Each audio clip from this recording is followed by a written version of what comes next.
All right, we're live. What is up? Episode number 111 of the Before the Train Wreck series, and I'm joined tonight with my friend Andrew Esquire. How you doing, Andrew? Hey, I'm doing great.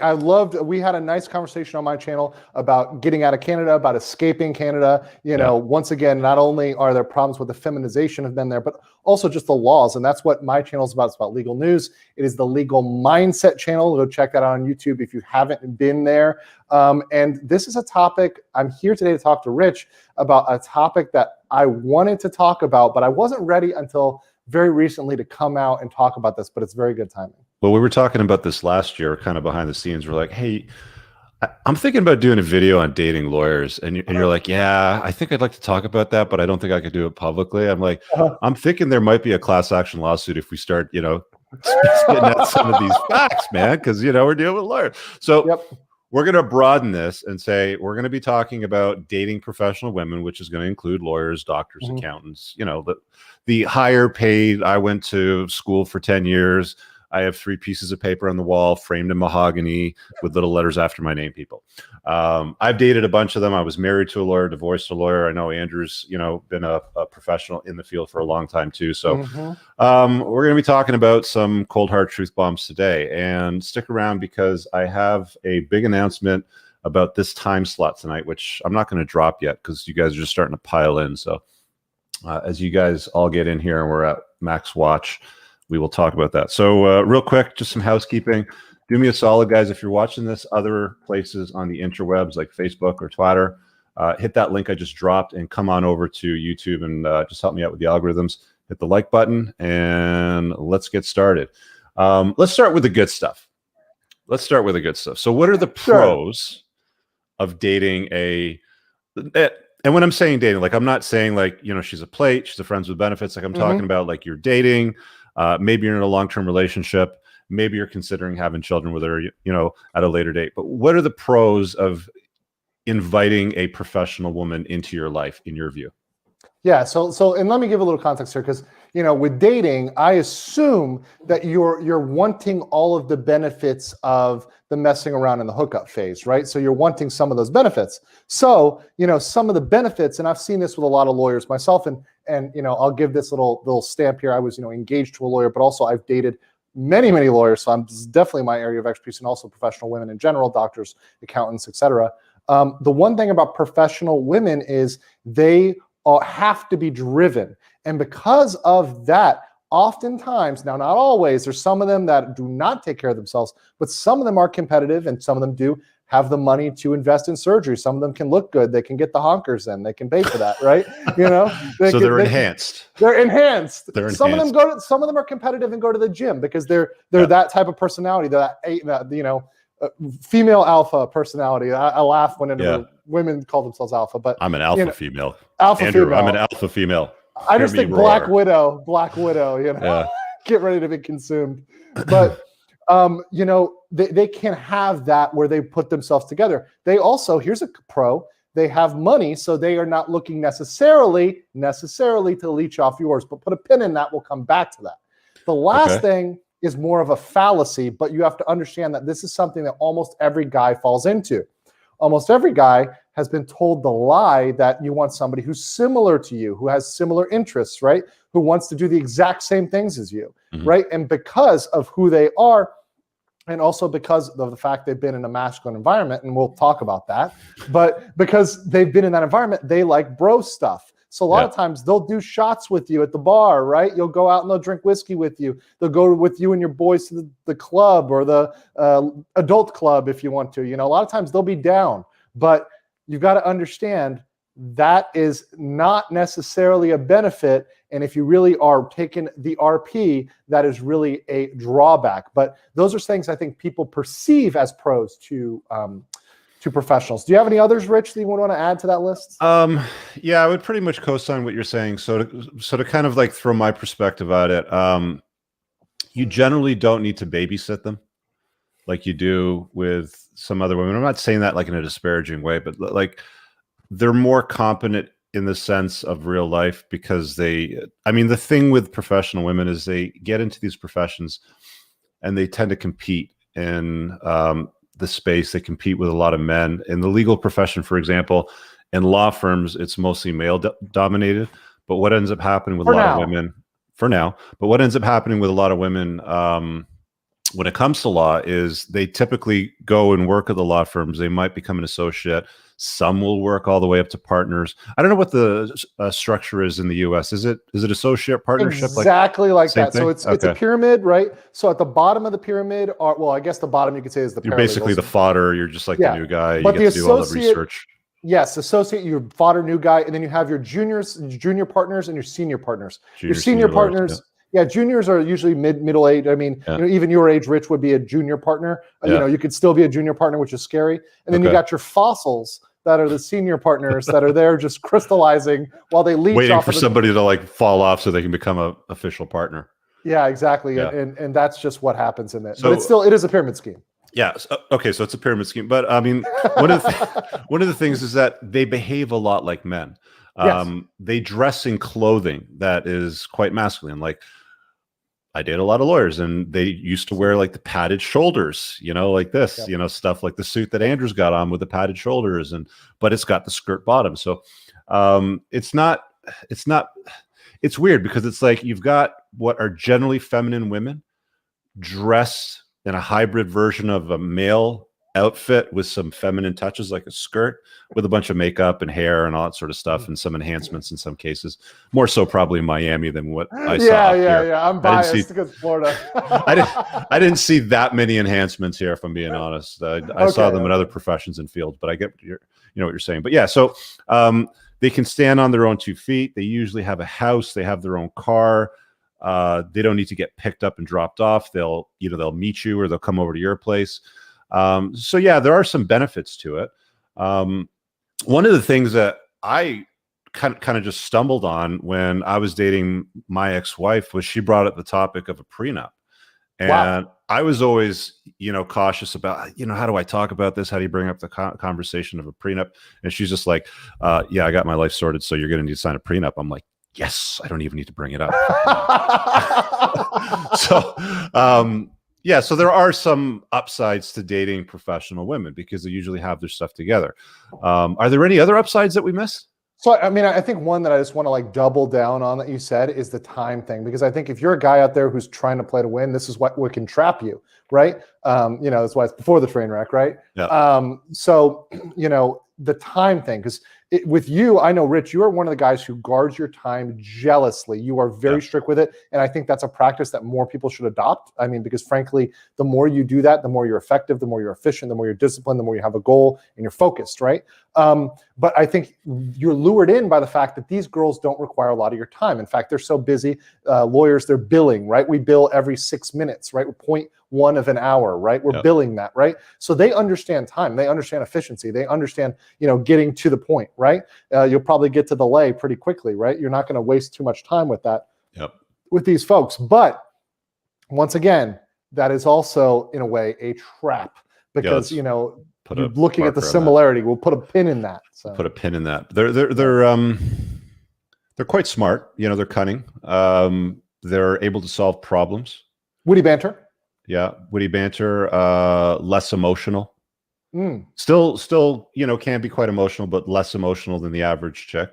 Mm-hmm. They're also a lot more professional. So you're not going to see professional women showing their butthole on OnlyFans or TikTok, right? So you're not going to have to deal with that much. And not as many outbursts that are kind of crazy, right? You're not going to have an outburst like a trailer trash woman would have, right. So, or drug issues or other things other than, the typical, maybe the Adderall down here or the maybe cocaine or something that's a stimulant because they got to get all that work done. Yeah. But generally speaking, they're like not bad people. No. I just today for me, it's not a good match on a long-term relationship. And, we'll get into why with the, the con part. There's a chat here and I want to hit on Moffs over here because it's a friend of mine from the community says, it's my understanding that professional women are some of the most submissive you'll find in the bedroom. Do you want me to opine on that, Dre? Well, I'm going to say this, she's a woman. So setting aside the profession, she's still a woman. Okay, so she's going to follow if you're able to lead. So let's just put it that way. What do you think, Andrew? Yeah, and here's another thing, and I'll tell you this about a lot of jobs. This is a red pill for you. If the job requires you to be very, very dominant a lot of the day, a lot of times, especially women, they want the opposite, right? So, for example, if they're in a position where they're, extraordinarily subservient, sometimes they'll come home and try to assert that.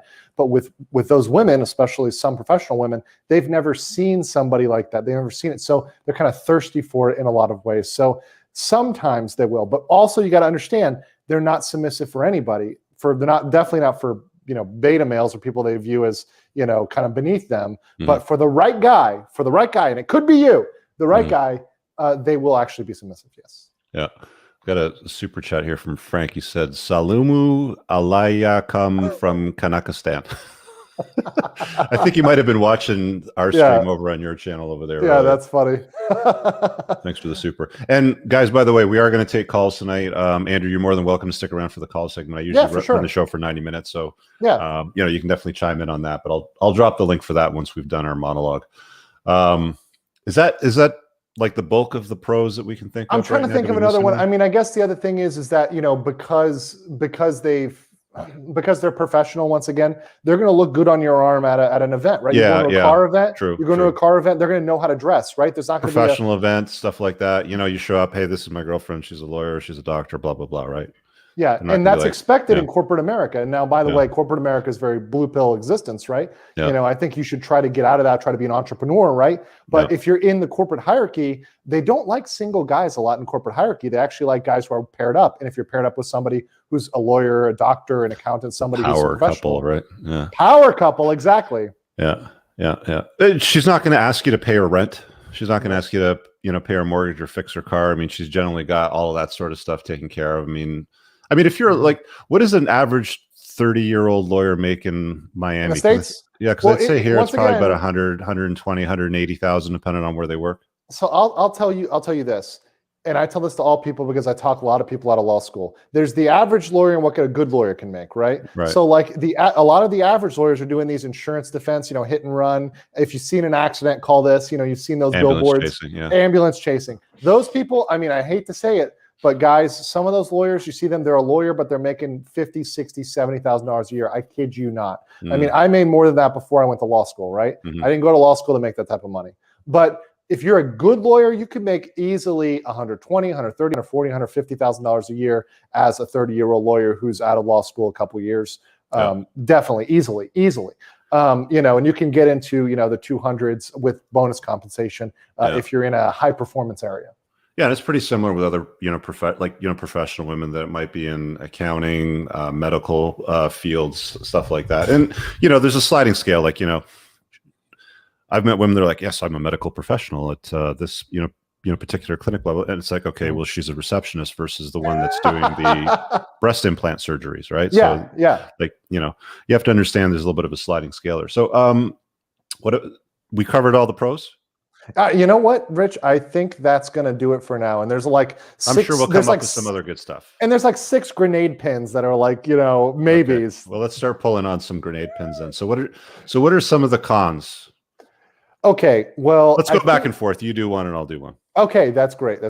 So here's the con. Here's a huge con.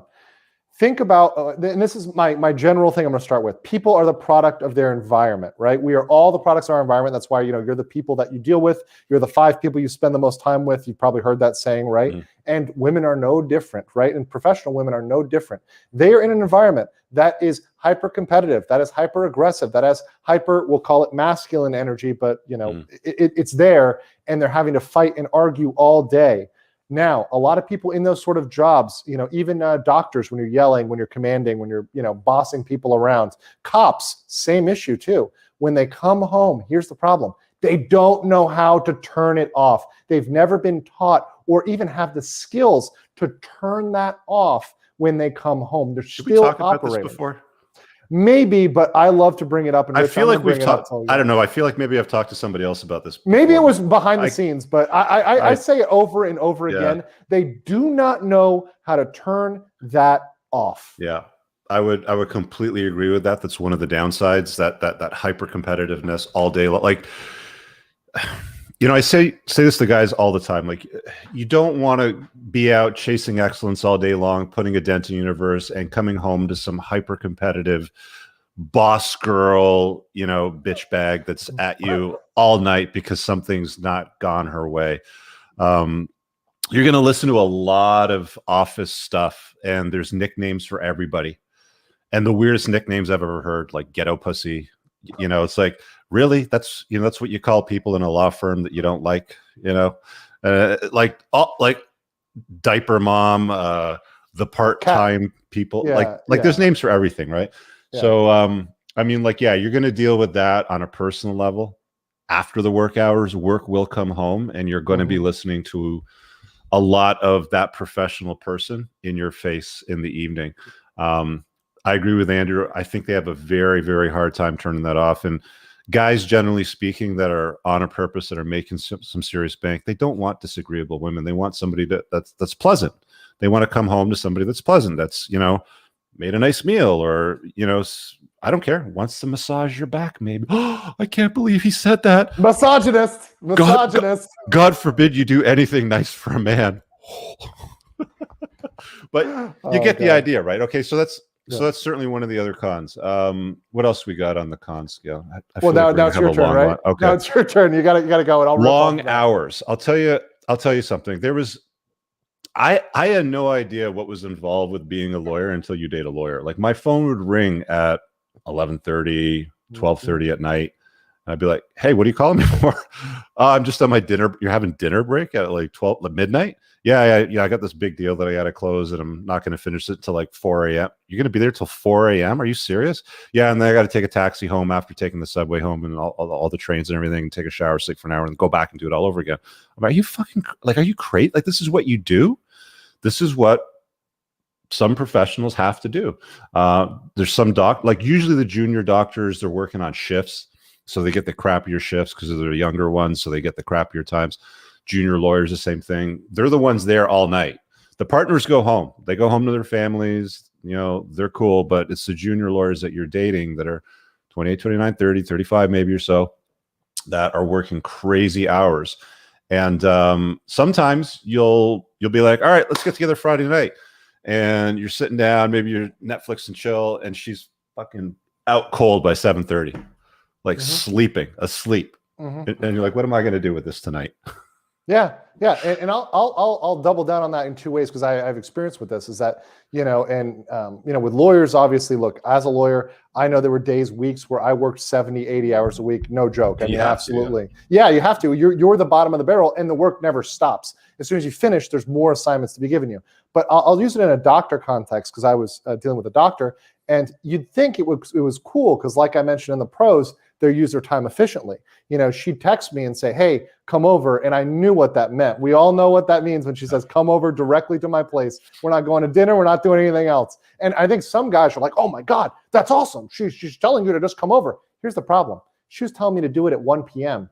Sorry, like 2 p.m., the middle of the afternoon, the middle of the morning, because she was on weird hours, and she would only have an hour or two break, or a little bit of time. And I've got to squeeze into her schedule to try to come and, do my duty. But when I'm ready to go, when I'm saying, hey, it's the end of the work week, I need to blow off some steam here, baby, she's working. She's locked up. I can't see her for days. And what? I've got to wait and sit on my hands while I'm doing that? No way.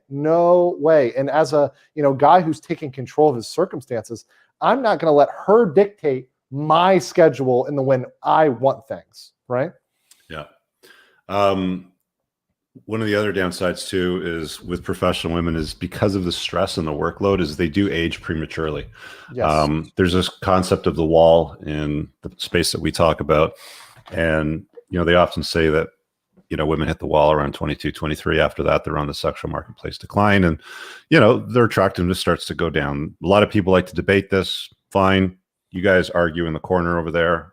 This is our take on it. So working the long hours, crappy diet, a lot of ordered food, less time to work out. They're outsourcing the kids, right? Outsourcing the kids because they don't have time. Outsourcing the kids, yeah. If they've got kids, if you're dating a divorced chick that's a professional and she's got kids, they're going to be with their mom, the nanny, crazy, stuff like that. But the smart guys that watch me, they're not messing with single moms now anymore. They're like, the equivalent 35-year-old lawyer is probably not going to be as attractive as the equivalent 35-year-old chick that doesn't have those kind of working hours and stress. Teachers, for example, have a lot, lower hours, and they get paid almost as well here. It's about $100,000 is what they make. Mm-hmm. Yeah, and you can work other jobs. I mean, like I said, I've had really good experiences with, for example, dating nurses, right? They have much different hours. They seem to be, and once much more amenable than when I'm looking to professionals, right? So the nurse versus the doctor, the paralegal versus the lawyer, there's a huge, huge, huge difference. One thing, let me bring up the next one, is you have to understand, professionals have internalized feminism and every single belief that you believe about this, the myth of the strong, independent woman that can have it all. They, of any class of women, they are kind of like held up as the icons. So because they're held up, put on a pedestal, people will point to them and saying, look at her, she has it all. They internalize that more than perhaps any other class of women. Yeah, they're like, it's almost like a chameleon, right? Because they internalize feminist indoctrination and beliefs, but they don't look the part, right? For the most part, especially down in Miami, you're going to find more of the enhanced ladies. But yeah. So you're not going to, it's going to be confusing because you're going to see what looks like a feminine beauty, but embodies, typical toxic feminist narratives a lot of the times too. So that's an important point too. I've been on, actually it's crazy during the pandemic. I did this just because sometimes I would pull dates just to, for dating practice, even though I know this one's going to be a strikeout. But this was the beginning of the pandemic and she didn't want to meet up. She just wanted to do a Skype date. So I said, screw it. I'll grab a scotch here and I'll have fun with this, this lady got on with me, girl, she was actually younger than me, but she's a fellow attorney, and was just ramping on the patriarchy and how men are horrible and men's standards. And I'm like, and I just straight up told her, I said, do you think this is the way you should behave for a first date? I mean, I was red pill at this point. So at this point, I'm just having fun. I said, what guy do you think would think you're pleasant and nice to be around or want to be around you at all? What human would want to be around you if all you do on the first date is complain about men? But that's where their heads are at, especially the ones that, as you're saying, if you've adopted the kind of red pill framework, and you're looking at women getting older, wanting to have kids and getting frustrated that they're not there, that they don't have it all, they're just going to act more and more and more aggressive. Did you ever see the Lawyer's Coloring Book? Yes, I love that one. Look at my desk. My desk is mahogany. Hold on a second. We got to put it on the screen. No, I'm sorry. I spoiled it. I got it. I just dug it up, man. It's so good. That's so good. Only guys that have dated lawyers or our lawyers will get this. So this is an old one. It's a good one, though. This is a good one. Yeah, but it's a good one. So this is how lawyers are. Female lawyers, too. This is me. I'm a lawyer. Lawyers are important. They go to important offices and do important things. Color my underpants important. This is my suit. Color it gray or I will lose my job. Literally, you can't have a cut. Andrew's suit is way too blue for a basic law firm. This is too fashionable. I have a colored lapel. It's too much. This is my train. It takes me to my office every day. You meet lots of interesting people on a train. Color them all gray. This is my elevator. It takes me way up high. People are not lawyers. Stand right next to me in the elevator. They're all right. But I would not want my daughter to marry one of them. It goes on. Gosh. This is my desk. It is mahogany. Important people have mahogany desks. My walls are mahogany too. I wish I were mahogany. So when you guys hear me talk about, pieces of paper framed in mahogany with little letters after them, that's where it came from. This is a great one. That one is great. This is my telephone. It has 5 buttons. Count them. 1, 2, 3, 4, 5. 5 buttons. How many buttons does your phone have? Mine has 5. This is the senior partner. He hates me. He calls me bad names, but he gives me lots of raises. My wife calls him Papa. This is the best one. This is a great one. This is it. This is my wife. Oh, hey, there's more. This is my secretary. I hate her. She is mean. I used to have a soft, round lady. This is a client. He smells bad. He has money to spend. I like him.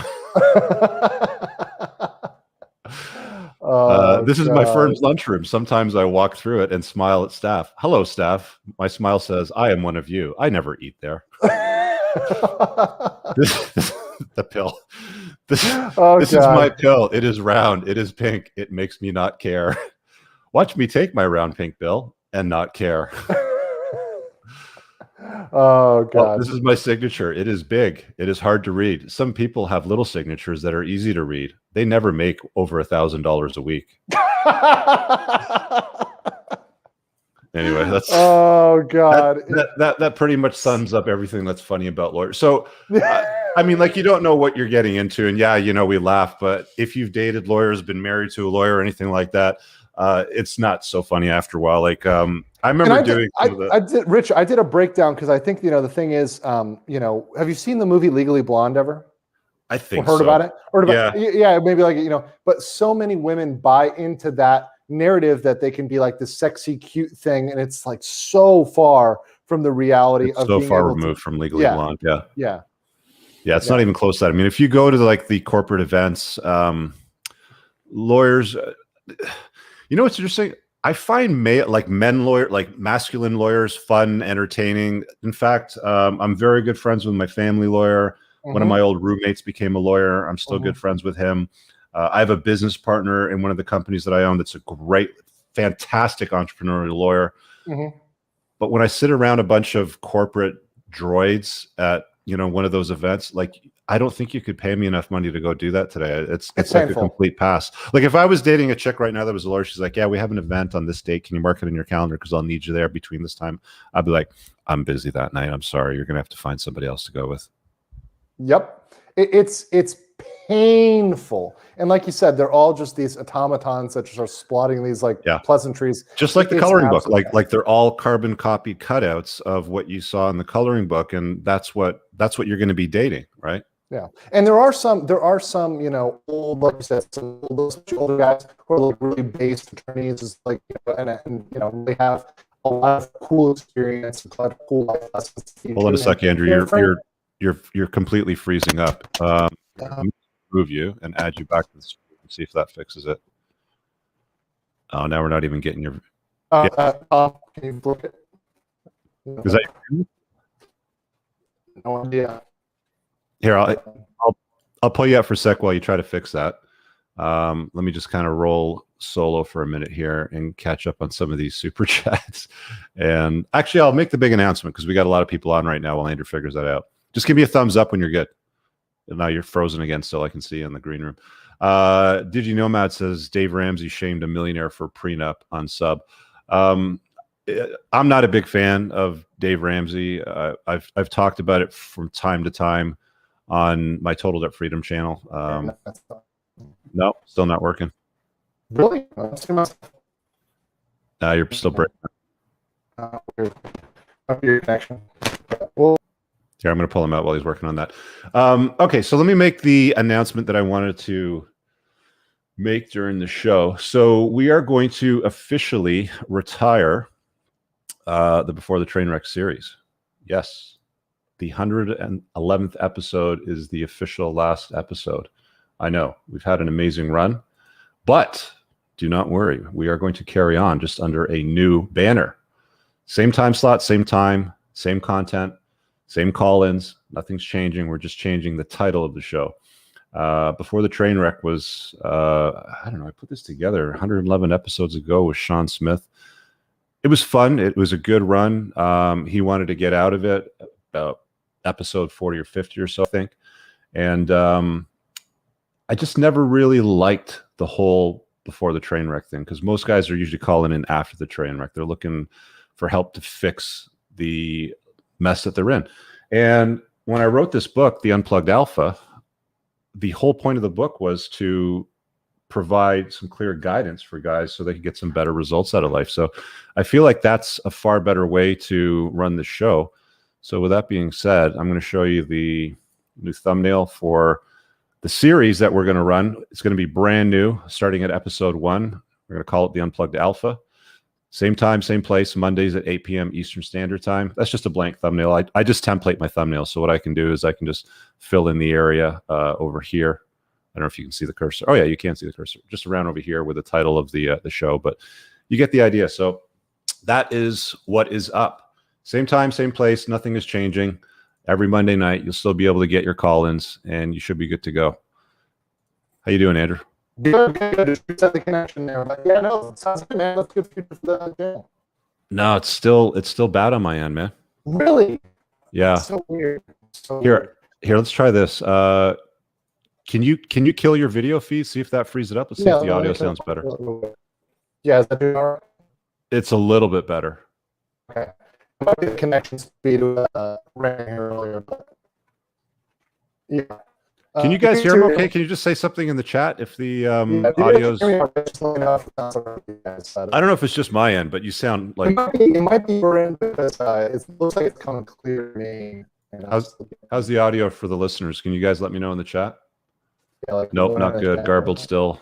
No, it's not good, man. I'll reboot it. Okay, reboot it and then come back. All right. So where did we leave off? We were talking about the yeah. Okay, got it. Cool. He's going to reboot his computer and his router, and he'll come back in when he gets in. So let's allow him that.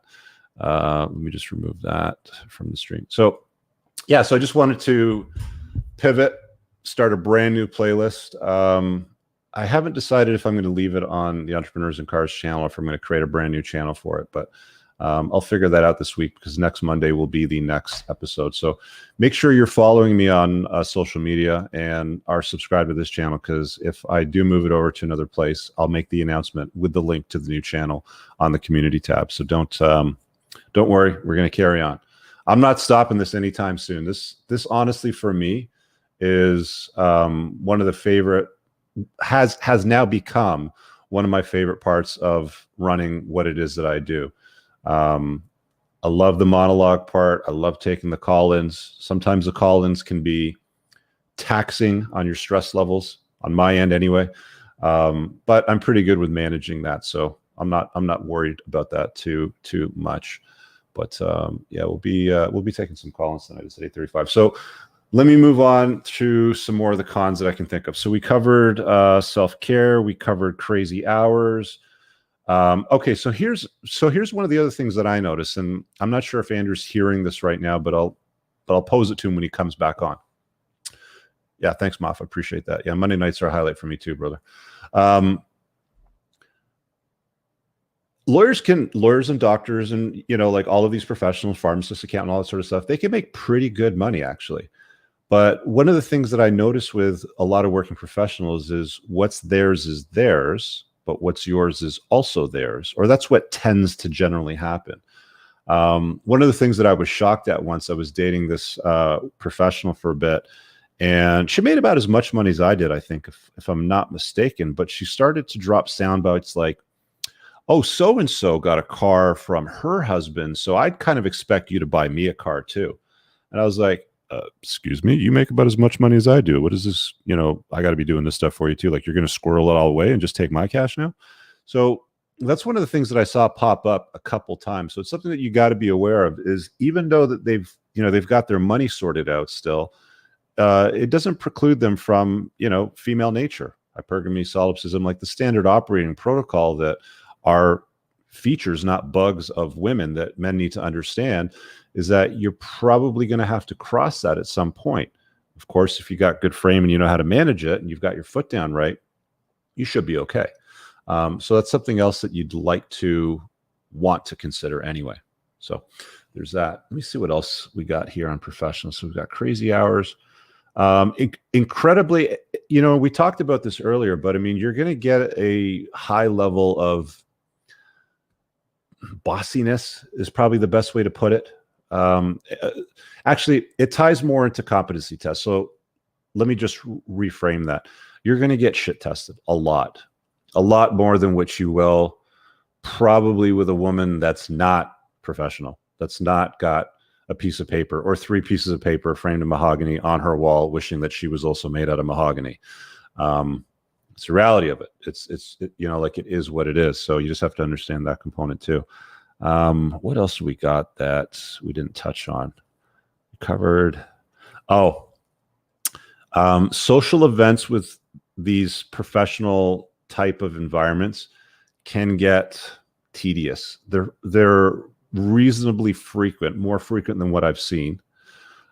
because they want to get out of the office space. They want to have their Christmas party, the Halloween party, the Easter party, the New Year's party, the so-and-so had a new baby party, the baby shower party, the new barbecue party. And you're going to end up at a lot of events with some really boring conversations, if I can be perfectly honest. So make sure that if you are going to get into that, that you're entertained by the group that you're spending time with, the professional group anyway. I guess I am toast since I refuse to date a bimbo. Yeah, I don't blame you. I mean, you don't, okay. You can date a bimbo, you can plate a bimbo, you can have her as a friends with benefits, but you certainly don't want to invite a bimbo into your world, right? So never mind she's a professional and that's a problem, or she's a bimbo. It's more the bimbo part is a problem. You don't want to invite somebody that hasn't got the mental fortitude to stand on her own basic 2 feet to do, basic functions in life. Yeah, but yeah, that's certainly something to consider on top of the relentless shit testing. Our friend Ms. Goldberg, how are you doing? Their student debt is brought into the marriage if it's unpaid. I have a hard and fast rule when it comes to student debt or debt in general. When it comes to women, you do not want to invite broke women with bad money management skills into your world. I see far too many men paying off debt and swooping in, playing the Captain Save a Girl routine. Not a good idea. I mean, I've seen guys pay off large amounts of debt. I've seen guys get involved with single mommies that have kids and buy them cars, pay for college. It's not a good use of your own resources when you should be deploying those to your own children, if you know what I'm saying. But yeah, you definitely want to stay away from debt. You are going to find professional women have more debt than usual, but on the upside, they're probably, if they're responsible, going to be, working on paying it down or have it under some kind of management. Okay. At the end of the day, yes, a liberal arts degree might incur your hairdresser some debt, but a law degree is far more useful. A medical degree is going to be far more useful to a professional woman because she can earn a lot more money. She's not going to be making $40,000, $50,000 a year. She's going to be making 200, $250,000, 300, depending on what she's doing. You will see a shift though. Like one of the things that I will say is they are incredibly clever and smart and cunning, and they will try to get a good ROI on their time invested in work. So rather than working the crazy, 10-hour shifts or the, like when you talk to Laura, she's fucking there till 3 o'clock in the morning. Hang on, we got Andrew back. Let's see if his screen populates here. It's loading. We got the spinning circle of death. Come on, spinning circle of death. I don't know if this is going to work, bro. Okay, here, I'm going to pull it out while it loads in the back screen. But yeah, like you get the idea, right? Just something to consider. I am from a family of accountants. Now I understand why father and grandfather marriages were successful. They did not marry an accountant. Yeah, the older generations, you're going to find the professional office guy and the complement to his life. She was at home taking care of the house and the children. Give us an audio check. You're still frozen. Nope. Oh, sorry about that. No, you're all garbled, bro. Still garbled. Oh, man. Okay. Let me try my phone. Okay. All right. Let's see if he comes back and it works better that way. Here, I'm going to grab the join link because I think we've covered most of them. I'm going to give Andrew an opportunity if he can get back in to share anything I might have missed. But join in and ask a question. All right. Please no spurging out. It's going to happen. I know. You put yourself out there, you do a live show, you give them a link to click, you're going to get some spurging out. It's going to happen. Yeah. He brought the bacon home. She cooked it. Those days are not long gone, by the way. There are still plenty of women out there that would like to compliment a successful man's life, and cook up the bacon that he brings home. It's not a total thing of the past. It's harder to vet through, though. I'll be honest with you, it's a lot harder. Let's grab Devin here and throw him on, because you wanted to share an experience living in San Francisco for a decade. Yes. Hey, it's good to see you again, Rich. Thanks for having me. I really appreciate it. Thanks, man. I am good. I think I might have a concussion from jiu-jitsu, but other than that, we're rocking. Hey, man, it's part of the game. Yeah, it's awesome.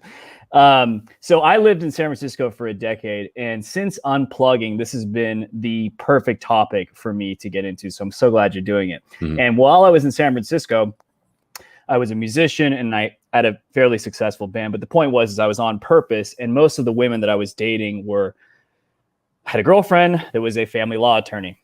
Okay. And everything that you're talking about, internalized feminism, it would come out all the time. Right. Mm-hmm. So even though she would be in her feminine with me, I had to be on like extra A game. Oh, here's Andrew. That's okay. Carry on. Oh, okay.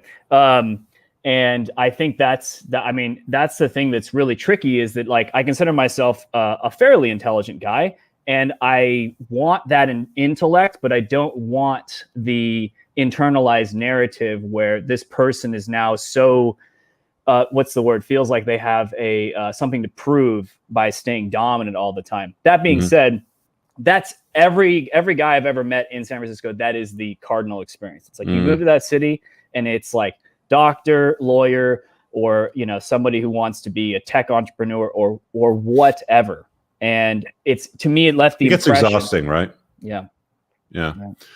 I can actually flip this one real quick, Rich. Go ahead. You guys can hear me all right. So I'm actually dating a girl, or seeing a girl, who is from San Francisco, right? And that experience is very, very, very, very common, right? Here's the thing you gotta understand is that people can be intelligent without going to college, right? And you gotta understand that. Andrew, kill your video. See if that cleans up the bandwidth, because you're still really garbled. Okay, sure. What I was saying is people can be intelligent without going to college, right? So you can be very, very, very smart and very intelligent and have that great conversation without going to college. And a lot of people think just because you went to college, I went to college for 9 years, that makes you smart. Those people are some of the biggest drones you'll see out there. If you want somebody who's truly intelligent, who's truly independent, sometimes you got to take the people that have done the non-traditional thing. Can you hear him, Devin? Sorry, Andrew. Yes, he said something about the non-traditional thing, misconceptions about intelligence being conflated with degrees. It's really garbled, though. That's what I'm worried about, because I don't think the viewers can hear it. No, it's okay. It happens. We'll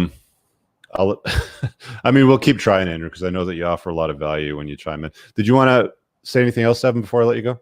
Yeah, I guess the question I had for you and Andrew to address moving forward is like, how do you find that girl that has that intellectual horsepower? So, you can relate, right? But then is also not carrying that internalized narrative, right? That seems to be like a unicorn.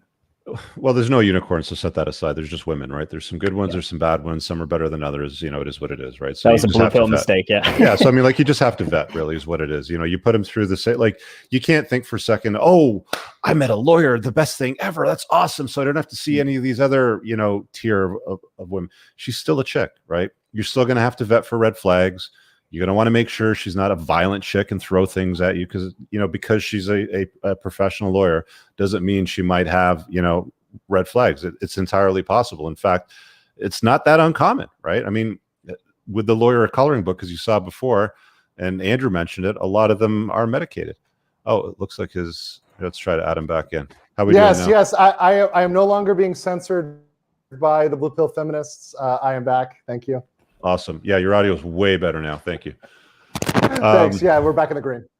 Cool. I don't know how much of Devin's question you heard, but he was basically saying, how do I date these women? Because he wants to be with a more professional woman that can stand on her own 2 feet. And, I'm paraphrasing here, but, without exposing yourself to risk. And I just basically said, women are women. You're still going to have to vet them. You can't, give them a pass for red flags just because she has a law degree on her wall. Yeah, and there's no woman that's risk-free, right? So get the idea out of your head that there's any woman out there who's risk-free. There's always some inherent risk. Right? The real no-risk scenario is don't play the game, right? But once again, you're a guy, you're going to play the game, right? So if you're going to play the game, the whole strategy, and I talk about this all the time. Rich talks about this, right? The audio, man. The freaking audio's going. I know he's. Where are you, man? Are you in that building that collapsed in Miami? Are you in that building with the crack? Is that what's happened? Dude. No, your audio's killing my show, man. You gotta fix that. All right. All right, Devin. Make sense? Thank you. Yeah, Thanks, I got it. All right. Yuri, I'm going to pull you in next because I know that you were wanted to talk last week. So give me a second here. I'm going to grab these super chats. Student debt is brought in the marriage. General, if you are a professional man, don't date another pro, period. Find someone who will look up to you. Am I wrong? Not necessarily. Look, like we said, there's pros and cons to professional women. It really depends on who you are, what you do, what you're able to manage. Do you understand women? Can you deal with the shit test? Can you knock them out of the park? But you will go through, some relentless gauntlets of different things with professional women that have degrees framed in mahogany on their wall versus the ones that don't. You take the good with the bad and you figure out what works with your priorities is the way that I'd put it to you best. All right, Yuri. So we have somebody that shot me an email, said he read my book, and I think you said that you disagreed or that you wanted to challenge me on a couple things. Well, yes, actually, yeah. You see, the thing is that I just came across this red pill concept, and your book recently. Yeah. I'm almost 50, and I never encountered any problems which you describe, seriously. Well, I'm happily married with 3 children. Obviously, I had my share of drama in life. Obviously, but nothing to write book about, seriously. Nothing. Okay. All right. I'm a curious person, so I think that your videos pop more often than others on this subject because we just live in the same area, more or less. Right? Okay. Could be. So, and I bought this book. I paid 150 Canadian dollars for it. 158 Canadian dollars. Who did you buy it from? Just kidding. I found it in my neighbor's trash bin. Oh, you found it in your neighbor's trash bin. Okay, so we're going to start with that. Kidding again. I just bought it from Amazon. Of course. Okay. So, all right. What do you want to challenge me on, Yuri? Okay. So, before I do, I would love to just, in 3 words, describe what I understood, because there's a good chance that I didn't understand anything, right? Okay, go ahead. Okay. So in 3 words. So what I understood is that, first of all, the man in our day and age should wake up to the following facts. Fact number 1, the game is rigged against the man, meaning you go to family courts or you look at any rules regarding the law and so forth. And basically, women are there to win. Whatever you do, they're right and you're wrong. So basically, the game is rigged. Fact number 1. Fact number 2 is that... Do you agree with that, or are you disputing that? No, of course, that's bullshit. Anyway, Okay. So number 2 is that media and all the culture, books, TV shows, whatever you look at, are conditioning men to actually do some strange and stupid things, meaning that the rational man would say, okay, I have a limited amount of time, money, energy, and I don't want to waste all that on people and women and somebody else's children and so forth, right? So because in many cases there will be no return on investment, so to speak, right? So that's why the second fact man should wake up to is that media and the whole thing is conditioning you to do basically not really rational things. So I say stupid. You may even say stupid, right? Okay, and because of all that, it's basically boils down to the following: we are 98% primates, meaning we are 98%. Well, we are primates, right? Yeah, but we're just a more advanced form of primate. Yeah, exactly. Yeah, so we are 98%, similar to our, closest ancestors. I don't know, apes. Correct. Or something like that. Yeah, right? yeah. Yeah. So basically, because of all these 2 facts I mentioned before, a man should actually learn the game, meaning that they should be aware of how all these instincts work, how they work in women, how they work in men. And based on that, man should actually act based on that, right? So, which is in your book. I mean, basic Sure. advice. So yeah, you should look Okay. masculine. You should be a man on the mission. I mean, you should make money, that type of stuff, right? Got it. Yeah. Yeah. Is that correct? Is that a fair assessment of what's it's all about? Yeah. So I'm not hearing what you actually disagree with yet. So what did you want to challenge me on? Oh yeah, okay. So yeah. The last thing is actually that there are advices that the second one, it doesn't come from the red pill. It just comes from your book, I believe. Is it's actually the other thing which man should consider is that you should be very, very careful which people do you let into your life. Yes. Meaning, right? Either it's women or men or friends or business partners, doesn't matter, right? There's amount of red flags or other, say, things which you should be very considerate about. And this way, again, you will not waste your money, resources, and so forth on things which you shouldn't, right? Okay. So you've done a good job summarizing it. So again, what do you disagree with? That was the point. So I wanted to make sure that I understood anything properly, right? Because Okay. Otherwise, challenge you wouldn't make any sense. Okay. Yeah. And if you don't mind, can I ask you just one more question, which is not related to the book? Sure. If you don't mind. The question is this.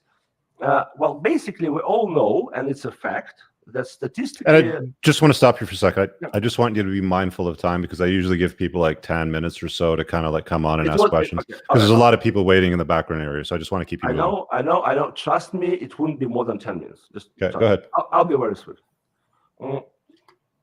So the thing is, here's the question. So we all know that right now the marriages are on a decline in the Western world. We all know that, for whatever reason. So the question is, do you think that the state might in the future want to fix that? So I would say, from top of my head, say, you want a promotion. Okay, the state. Okay, so let me answer that question, because I mean, you're asking me if I think that the state is going to change that, or if we're going to see an improvement, and the answer to that is no. I'm sorry, not improvement, but is it possible that state will interfere and make men marry more? Say, you want promotion, you need to be married man, that type of stuff. Well, they would have to offer incentives to marriage, which don't really exist anymore. Like traditionally in the past, the incentive to marriage would be get married.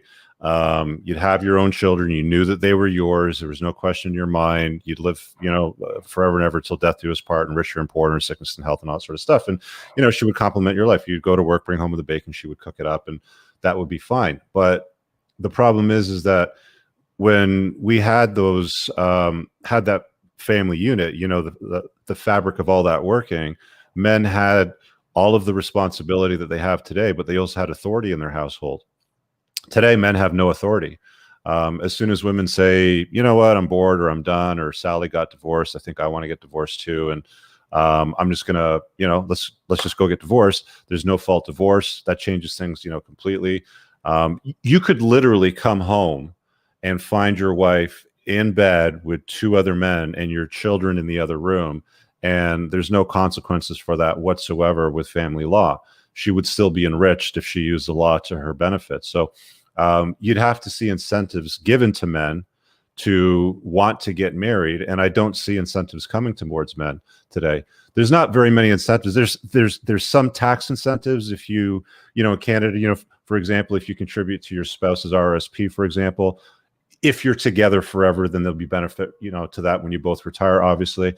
But I'm not seeing new incentives being offered, towards forming in the unit. Yeah. So meaning that you don't see how the state can make things be even harsh on the man, meaning that force you into marriage or.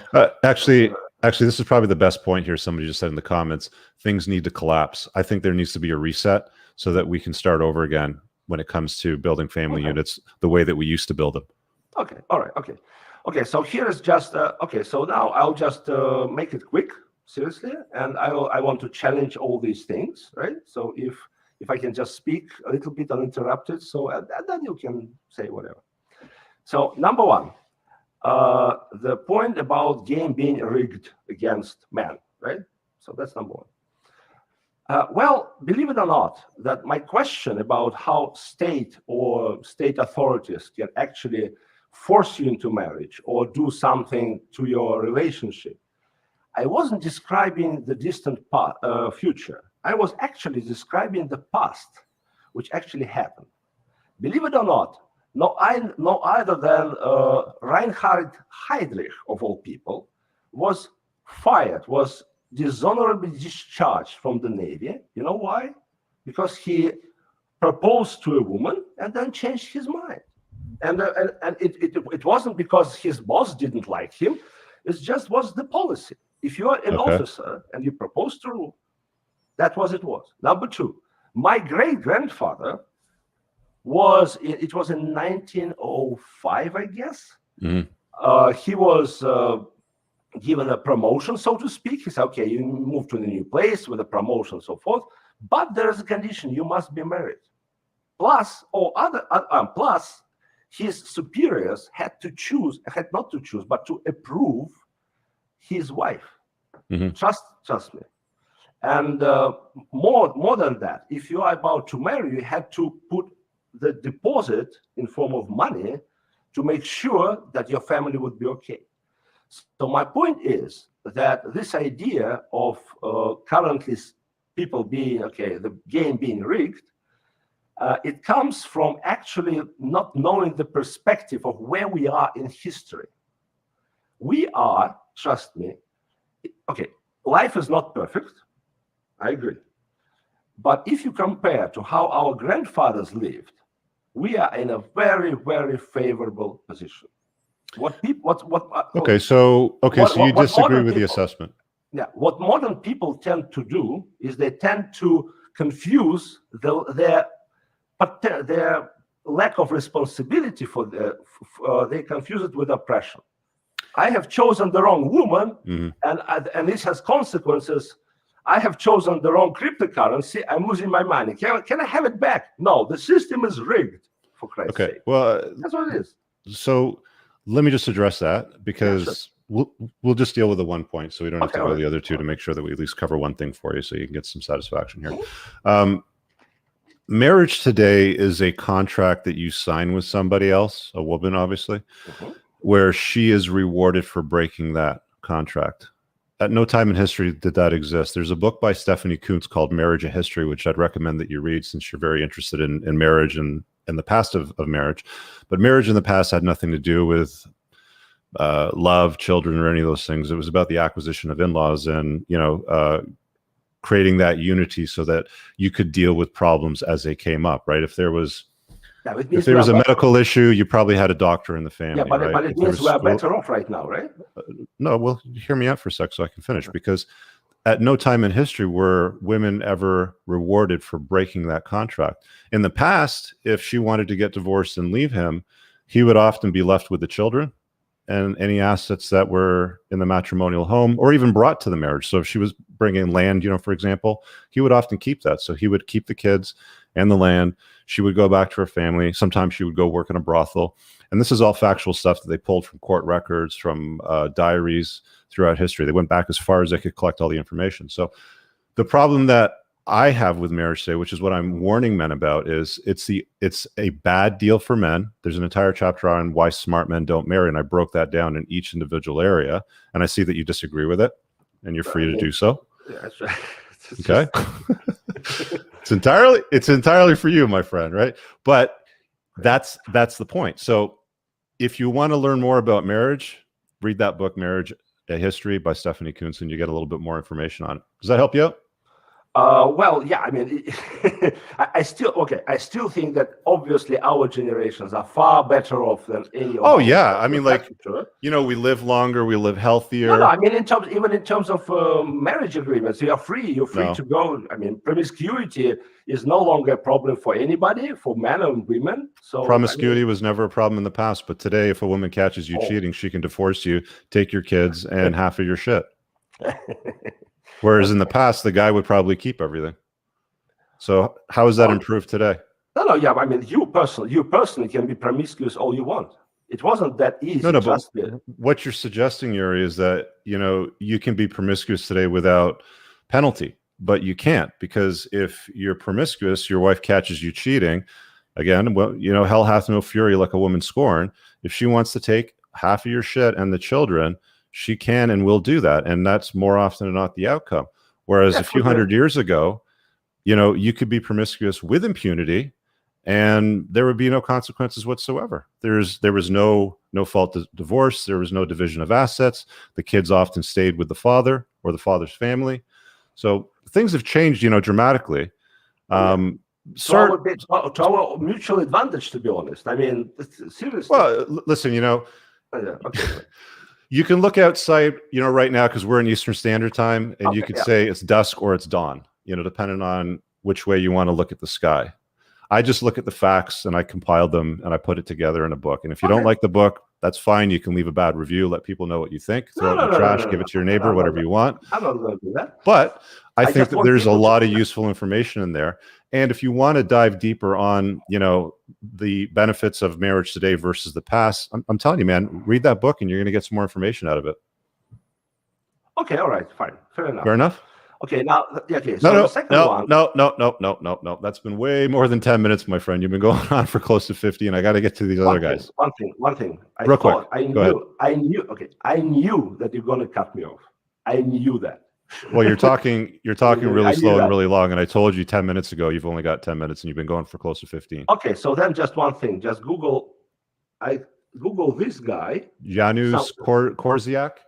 Korczak, yes. Hold on a sec. Let me just jot that down because I will do that for you. Jan. You don't need to do that. I mean, okay, I got it. You can do it later, right? Polish educator. And why do I want to Google this guy? Yeah. Just in case. So about media, which actually conditions people to do that. To become cucks, right? To become cucks. Yeah. There's some application for media, of course. It's in the book. But cuckoldry has been around for a long time, Yuri. Yeah, exactly, yeah. Well, when take financial, parental, and emotional burden of raising another man's children, you are by definition a cuckold, right? Okay. That's from the book. Okay. So Google that guy. Okay, so I've Googled him. Yeah. So is he a cuckold? Just interesting. Okay, so I'll look it up and I'll let you know. Thanks, Yuri. See you, bud. Oh, guys, come in with a challenge. Honestly, I'm down for it, but I want you to come at me with an organized challenge. Okay. Let me grab the super chats here that I missed, and I'll get to you guys in the waiting area. Stand by. I'll get right there. Okay, we got Samantha. She says clearly not everyone can read social cues. Got another super from PsyOps. Live from overweight, drinking Coke, and smoking cigarettes. Well, that's a Russian pastime for some of the older generation still. In the U.S., you were a ward of your parents until 21 unless joined the military or got married. That ran into the 60s, if I'm correct. Legal mindset, new member. Okay, we're all caught up. Guys, in the private chat, let me know what you wanted to talk about so I can good night. Okay, we got Jameer. No, Ray. Did you leave me a comment here? I've seen you waiting around for a bit. I'll pull you in next, Ray. Trying to do the work, but still want to. Okay. Questions about careers. All right, what do you got for me, buddy? Hey, Rich. Big fan. Thanks for all the stuff. Thanks, man. Appreciate it. Yeah. So I'm obviously probably tell I'm overweight and stuff. I'm trying to do the work. You know, I bought punching bag, bought a bunch of weight equipment and stuff. Cool. But I still, you know, I read your book or I listened to it, and you said if you're not like an 8 or above, like, dude, get off the sexual market, do the work. You know, and that's what I'm trying to do. But I'll be honest, you know, I still want to meet women and stuff. So what does a guy do in the meantime while he's doing the work? How old are you? I'm 30. Okay. And like, where would you rate yourself on a scale of 1 to 10? Like, we know that you're overweight. So like, where would you put yourself? Maybe a 5. I think I look better when I lose weight. So I think well, I mean, like everybody does. I mean, like even your attractiveness looks better when you lose weight too, right? So you're 30. What do you weigh? Like 225, 230. Okay. And how tall are you? About 5'8". Okay. So, I mean, you'd probably be what, ideal at about $175? Maybe. Like that's a good healthy weight for you? Probably. Okay. So, I mean, can you try to date? You know, can you download the apps? Can you cold approach? Absolutely, dude. Like, but you're just not going to get the results that you would get if you were, you know, the guy that's 175 pounds or something like that. Are you making bank? Like, do you make serious money? No, and that was my other part of it. I'm a high school teacher, and Okay. I guess I wanted your opinion on, like, I actually enjoy it. It's actually pretty fun. You know, I wear my school shirt all the time. Like, where do you live? South Texas, deep South, like on the border with Mexico. What do they pay teachers down there in high school? I'm making about $58K currently. Okay. All right, so you're overweight and you're not making huge bank. Mm-hmm. For where I live, though, I make more than most people here. Yeah, I mean, like, you're going to get a single mom with 2 or 3 kids from a couple of different fathers is basically what your options are, you know, and that sort of position. So, I mean, is that what you want? You know, do you want to run her as a play? Do you want to have her as a friend, you know, friends with benefits? I certainly would not invite her into my life. I would not invite her to my house. I would not get her on my pension and my benefits. Hell no. But I mean, if you want to date, then that's pretty much, you know, where you're limiting yourself to because of your position. I mean, can you do better? Yeah, dude, you know, like, drop the weight, you know, hit the dojo, put on a little bit of muscle, broad shoulders, narrow waist. You're going to have a lot more options. You know, women will respond a lot better to that. I'm listening to a book now called Why Women Have Sex. It's one of David Buss's book. And, you know, if you've watched me for a while, I've mentioned before his book, Evolution of Desire, is fantastic. Great book. So this book solidifies why women have sex with the men that they do. And it's basically echoing everything that we've talked about in the Red Pill, with a lot of other nuances too, which are really, really interesting. So I'm going to try to sum that up. Maybe I'll try to get him on for a cast in the future. But I mean, the whole point of what you're talking about is I like women. I want to be intimate with them. I know that I've made some bad life choices that I'm trying to fix. How do I balance, you know, wanting to be with women while fixing those? Well, put more emphasis on fixing your deficiencies. Make a few cold approaches if you want. Try some dating apps. But, you know, at 5'8", overweight, not standing out from the crowd, making, you know, 6 figures or anything like that, you're just not going to have a great experience. I'm not saying don't do it. I mean, you might knock a couple out of the park, but I don't think that you're going to have the experience that you're looking for, to be honest with you.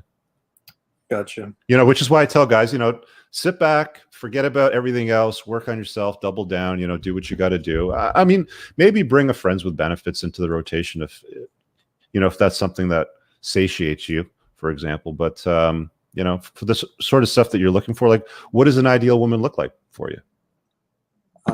You know, in shape, not fat, you know, pretty much. But I can't really demand that if I'm not there. Right. Right. Yeah. So, I mean, like, you know, you got to kind of become the ideal man if you want that ideal woman. Right. Like, I can't walk into a Bugatti Chiron, you know, dealership and say, I'd like that $3 million car, but I've only got this $300,000 car to trade in for it. I don't have enough money to buy the whole thing. They're going to be like, okay, kid, get lost, right? Come back when you got it. So, I mean, you want to attract that, you got to become that. I wanted your opinion. Do you think maybe being like a school principal is enough, making enough? Like, I'm trying to think. It's higher up the hierarchy. So yeah, I mean, you're going to have more clout, of course. I just don't see myself as an entrepreneur with all the lockdowns and stuff, trying to start a business. Mm-hmm. I'm not real confident, you know, when the government can just decide to take away your business. You know, does that make sense? No, I understand it. And like, I mean, I'm glad that you're a guy that's in the educational field, because we need more men teaching children today. There's far too many women in the field. Mm-hmm. So that's a good thing for kids in the classroom. You know, make sure that you give them that part of their life, because a lot of them are going to be sitting in your classroom again, you know, from a single parent household, and they're probably missing a father in the house. Right. So you got to show them, you know, by design what that looks for at least. But yeah, climb the social hierarchy ladder, you know, become a vice principal, you know, become a principal, become the director of the board or whatever, you know. Women like ambitious men. They don't like guys that are complacent. It's just a fact. I mean, they will have short-term interactions with complacent men if he's hot, but you can't be complacent and not hot if you want to have fun. You know, what really woke me up was I heard a clip of one of your videos, and you said women stop being interested in men when they stop chasing excellence. And I was like, man, that really woke me up, because well, I'm a teacher, I'm cool, just kind of coasting. It's an easy job. I know. You get a good retirement, you get your summers off, vacations, you know, good benefits. Teachers here get paid really well too. Like a teacher that's your age, that's taught as long as you, they probably make about $103,000, $104,000 a year. Oh wow. Right. But anyway, yeah. So work on yourself. I mean, if you want to get those greater results, I mean, is it a side hustle for you? Is it something else that you can create? Is it a YouTube channel you can broadcast something on that won't complicate your job or something? I don't know. I mean, you don't have to rest on your laurels of just having a secure job. I can't remember who it was that said this, but I've paraphrased it many times before. What worked for our grandparents doesn't work for us today, right? Like, they came back from the war, they got the factory job working 9 to 5. They got the mortgage and the house with the 2.1 kids and a white picket fence and a station wagon, and she'd stay at home and take care of the home, and you'd come home and take. It didn't matter if you screwed on caps on toothpaste tubes or assembled cars. That was fine back in the 50s and 60s. Today, women legitimately have this expectation that there's a ton of guys out there that are making $250,000 a year, and that are all over 6 feet tall, with 6-pack abs and 6 inches in the pants or more, and blah, blah, blah, blah, like all the way down the list. Like, this is what they're all competing for. So the reason why I'm telling you guys, and I outline that part of my book, is, well, that's what they're looking for. And men generally want those hot women. So be that hot guy, be the guy that gets her going for that. So it's as simple as that. I mean, it's easy for me to say, but it's going to take some work for you to get there. All right. Well, I appreciate everything, Rich. I woke up a lot when I started hearing your stuff. I figured out why the girl of my dreams, monkey branch to trainer dude, tall white guy. Thank you. Thank you.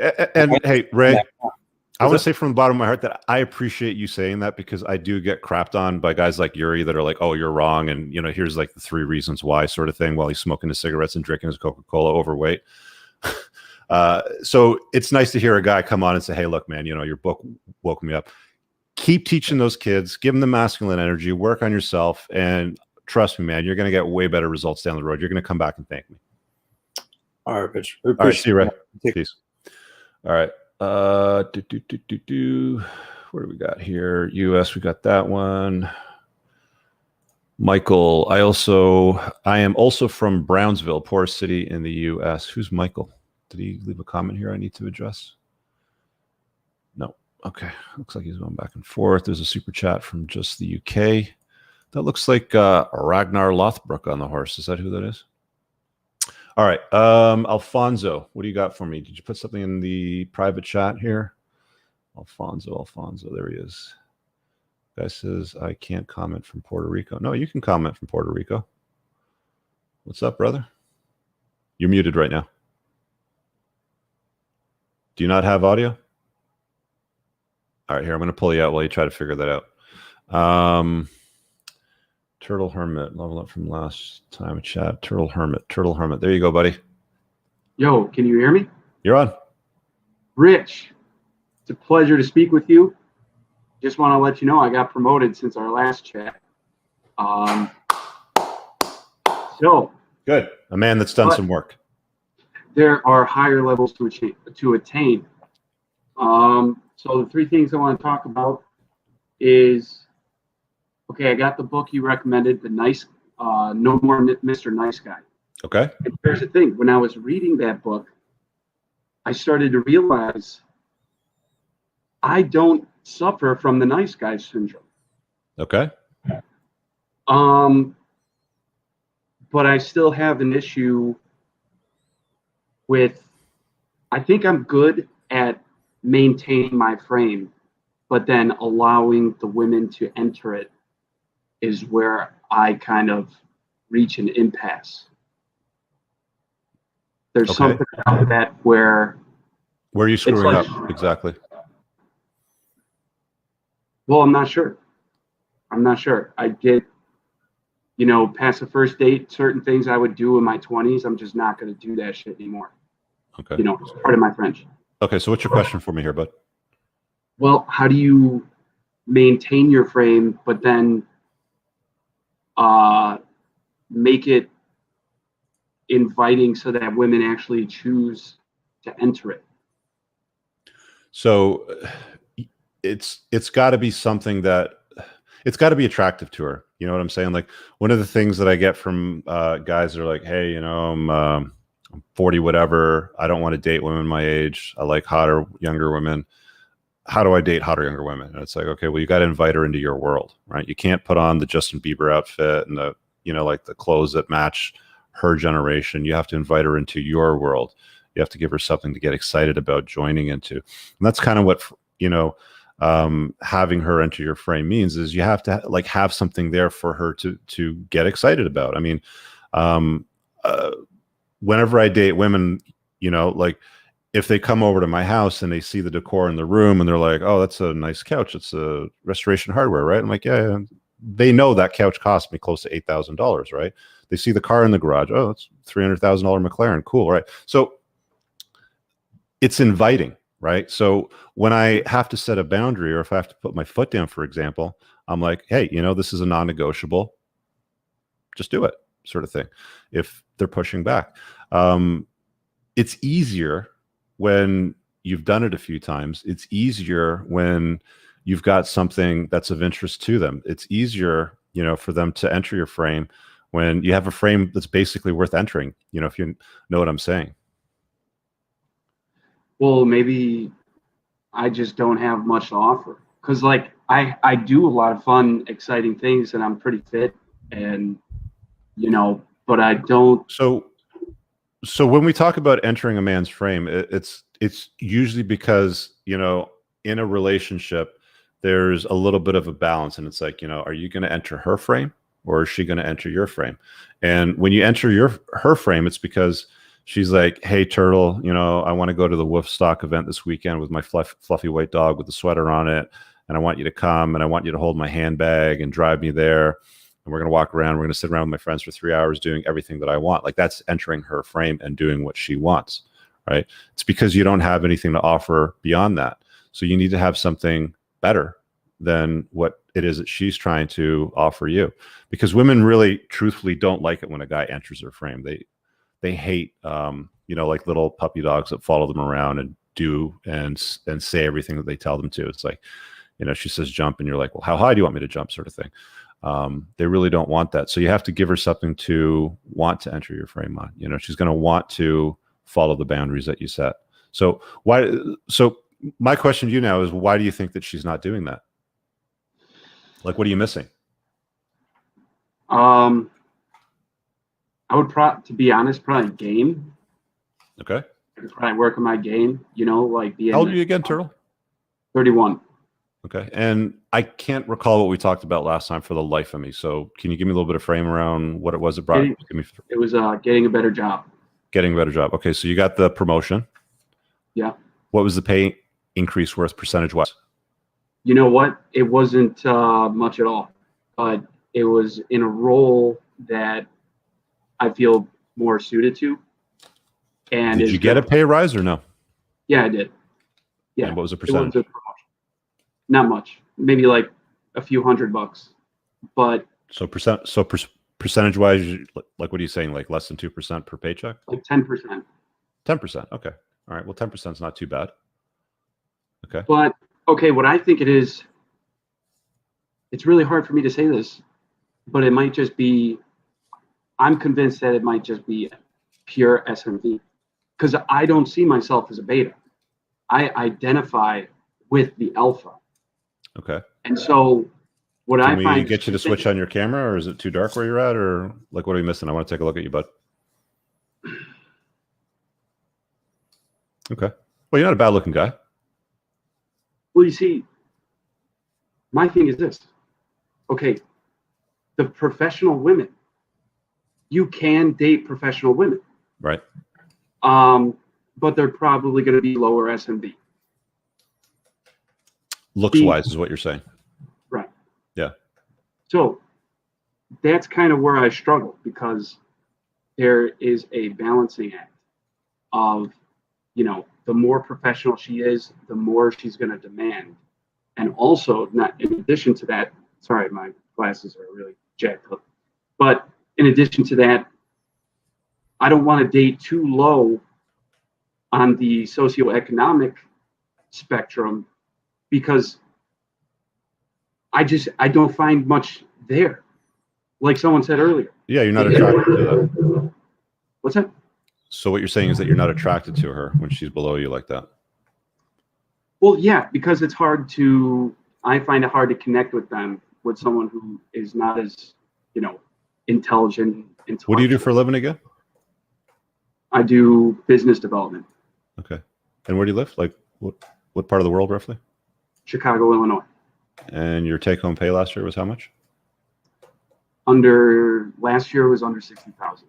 Yeah. So I mean, like, you can't punch up too high. Like, you're not going to date a lawyer. You might get yourself a paralegal. I mean, she might date you, but the paralegal is going to be looking to date a lawyer, right? Like, I was talking to Andrew before we went live, I think, and he's like, yeah, I date a lot of paralegals. Well, it's easy for him because he's a lawyer, right? And she's a paralegal, so she's going to look up to him. It's like a security guard knows that he's not a cop. Like, a police officer knows that he's better than a security guard. A security guard knows that he's further down the socioeconomic scale. You're going to have a hard time dating, professional women making under $60,000 a year, because professional women, like we're talking about in this cast earlier, like lawyers, doctors, medical professionals, accountants, like in that sphere of things, they're making over six figures. And because women are hypergamous, they don't want to date down with men. They want to date up. They want to be with a guy that they can look up to, that they see as a giant. So they're looking for, Kevin, the VP of sales, or Steve, the VP of accounting, right? Or the CFO of the new tech startup, sort of thing. Like, that's what they're looking for. That's what their expectations are anyway, right? And on top of that, you got to be 6 feet tall and six-pack abs and 6 months out of a relationship and a 600 horsepower car and da-da-da-da-da. They have 231, checklists. And they just finished reading Why Men Love Bitches. So they're a little bit disagreeable too sometimes.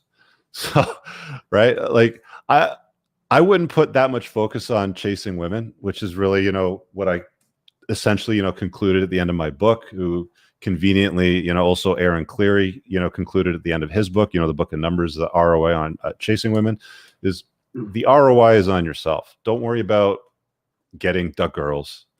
The girls will come when you're worthy of the girls, sort of thing. The next step for you is, okay, making 60 grand last year, got a 10% pay raise. Let's see if we can get that number up to 6 figures, 100 grand, right?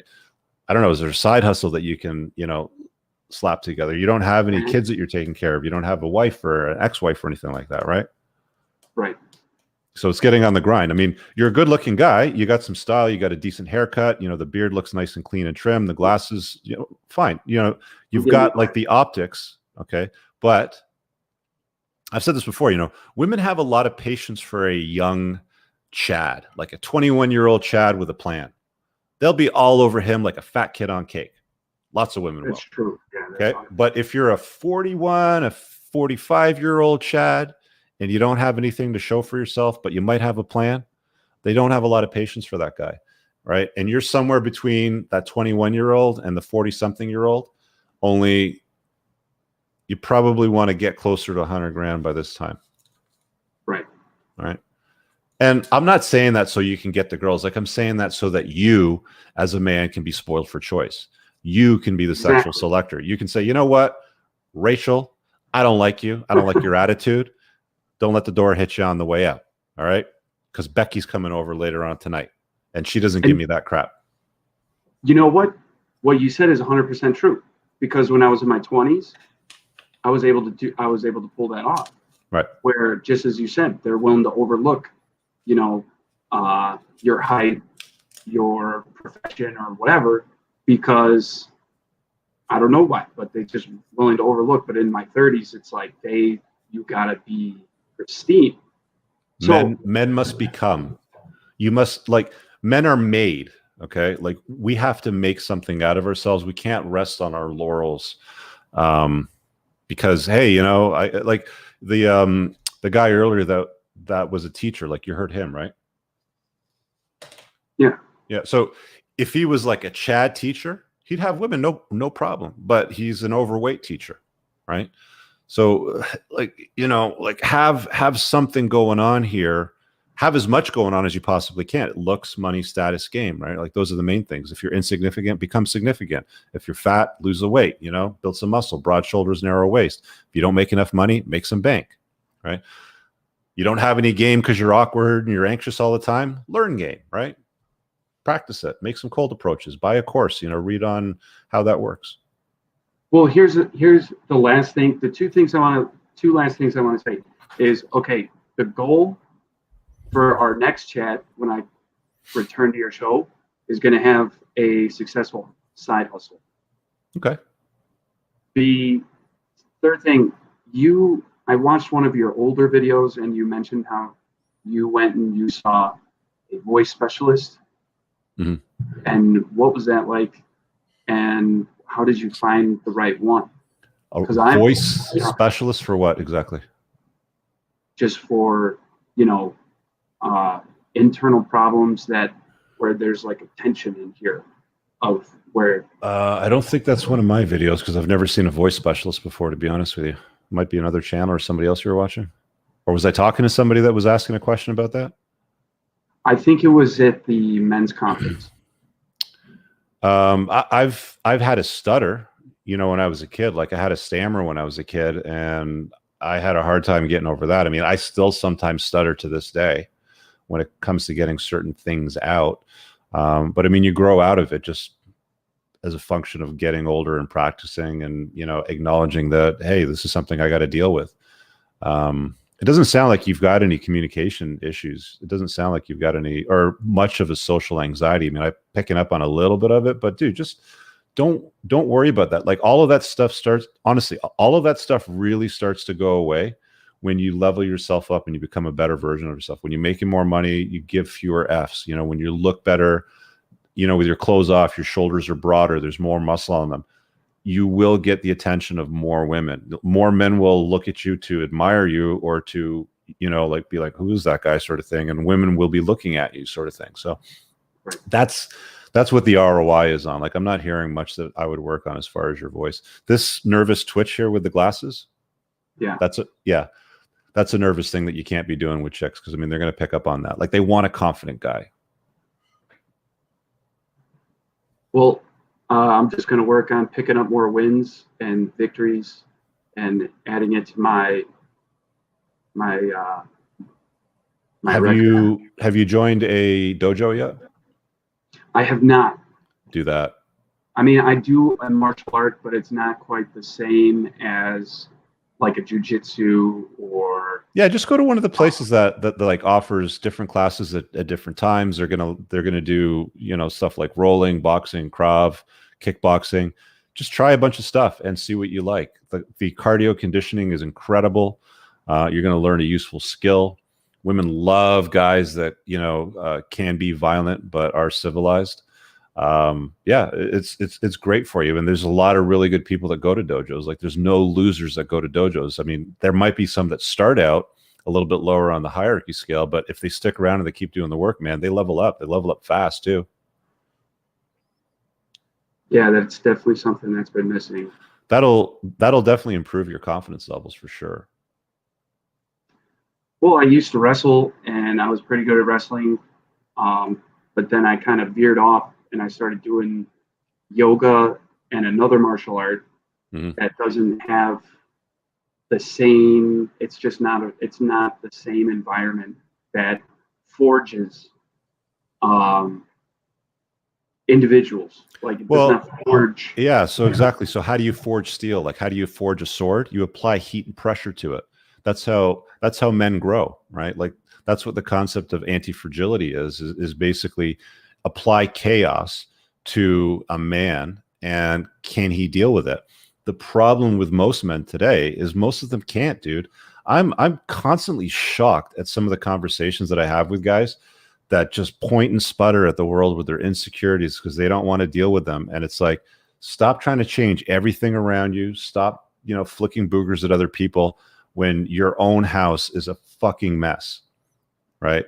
Like if your life is a train wreck, you're living with your mom, you're broke.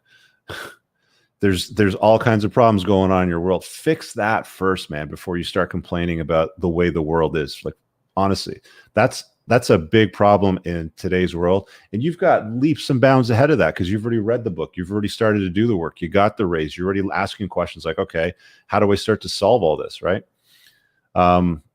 Muff made a good point, right? Like I also do one-on-one coaching for stuff like this. I'm not cheap. So, just keep in mind, like one of the things that you can do, guys, is if you want to surround yourself with excellence, and Muff's part of the community. Muff's one of the guys that actually came into the show a few months ago, similar to you, a little bit, like all over the place, didn't know what to do. Girl left him, wasn't really sure. Like, I need some clarity, sort of thing. And I'm like, dude, you're a smart guy. Like, get it together. We had a conversation, and honestly, hop into the community and participate with those guys, because these guys will hold you accountable. There's no getting lazy around them, right?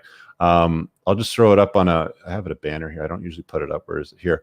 But if you go to entrepreneursandcars.com/community, it's an annual membership. And you have access to Zoom calls bi-weekly. I'm there on all of them. They're like 90 minutes long. These are all things that, can come up.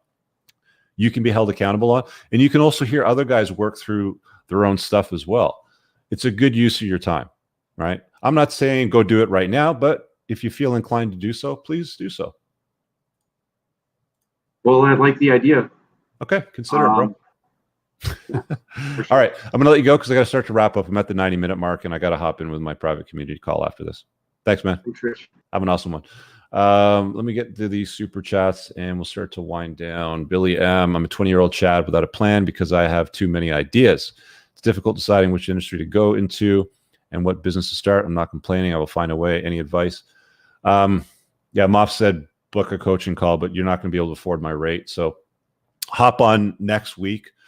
Show, the Unplugged Alpha show is what we're coining this one on. So if you guys just came in kind of like halfway through the show and you missed it, look out for that thumbnail in the future.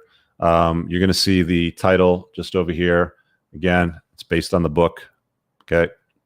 I had Rollo design that for me, so thanks, Rollo. But yeah, that'll be the next show Monday night, 8 p.m. Eastern Standard Time, and you'll still be able to call in. It's going to be tightly, wound around a lot of the ideas of the book. I'm going to be writing a follow-up book to it. There's a lot of stuff that's going to be built off this ecosystem. It's only going to get better and better and more anti-fragile as time goes on. So can't really give you too much with a super chat, but Samantha says it's called Pick a Struggle. Yeah, well, pick one thing. Okay. Tim Ferriss talks about this, from time to time. It's like, just pick one thing and get good at it that day. Like, if you have a bunch of tasks to do, just pick one thing and just get it done. Just get it out of the way, put it behind you, move on. A lot of guys will try to overcomplicate their lives. JB, how to get the alpha female. McDonald's never goes, how do I get a customer? Be the best at having what women want a lot. You don't want any woman that okay, let me just rephrase. Any woman that uses the term alpha female, she ain't getting anywhere near me on the inner circle. Okay. Might date her, might play her, but any chick that's walking around with the boss girl mentality, I don't want a disagreeable woman to complicate my life. And I encourage you guys to consider the same. I personally don't want it. I want a compliant woman. I don't want a woman that's going to complicate my life. I don't want to deal with bitchiness, right? Let some other guy deal with that. So, but if you like that, hey, have fun with it. I talk about the betatization through 1,000 concessions. Andrew's there in the chat. He says alpha female is a huge red flag. If I were to write more red flags in the next chapter, I'm going to tell you right now. Hashtag boss girl, alpha female, boss girl, bitch, bad bitch girl. Like, we saw with it's a few episodes back, Lana Rhodes, the ex-porn star. She's an ex-porn star that had a train run on her entire life, is trying to tell women how to be a trophy wife. Boss girl, hashtag bitch girl, bad girl. It's like, hell no. Stay well away from women that give you that stuff. Let some other guy wife that up. You want to go through betatization through 1,000 concessions? Go get married to an alpha female. Have fun. All right, let's wrap up. I got to get going to head over to my men's community. We got a Zoom, private Zoom. We do those after the show. Where is my boom? There it is. Oh, just bang the microphone. Just over my shoulder over here, we've got the channel sponsor. Grondike Soap Company produces a pheromone-infused soap. It's handmade, does not have any endocrine disruptors in it that will lower your testosterone or throw off your estrogen levels. A lot of guys don't know this, man. I've talked about this before, and I don't harp on it enough, but most of your cheap toiletries that you buy in bulk from, the big bulk shop with 37 bars of soap with 27 bonus strapped to the side of it, they've all got endocrine disruptors in it. They've got phthalates. They've got anything with benzones in it, zones. Those things all disrupt your endocrine system. They mimic estrogens in your body. It's one of the things why I like this product so much, and I've been using it since Scott sent it over to me, and I agreed to the sponsorship arrangement. So you guys are showering anyway. You want to support the content, go to coopersoap.com. They have a beard oil. They have pheromone sticks. And I've found more studies that also conclude that pheromones do work. I always get challenged. Yeah, soap oil, pheromones. Okay, I don't care. Did you guys know that women can actually smell bad genetic material? Conclusive. David Buss is talking about it, why women have sex with men in this book. I'm going through this book. Very, very interesting read. Women can actually smell similar genetic material. So if her brother wears a t-shirt for a couple of nights and she takes a whiff of it, it's going to be deemed unattractive because it's similar genetic material. She wants dissimilar genetic material. So there's a higher probability of her having healthier, better, stronger children. And you're only going to get that with genetic dissimilarities. So women are more attracted to men that are dissimilar from them, genetically speaking. They can also smell, believe it or not, with pheromones, weak men. Fact.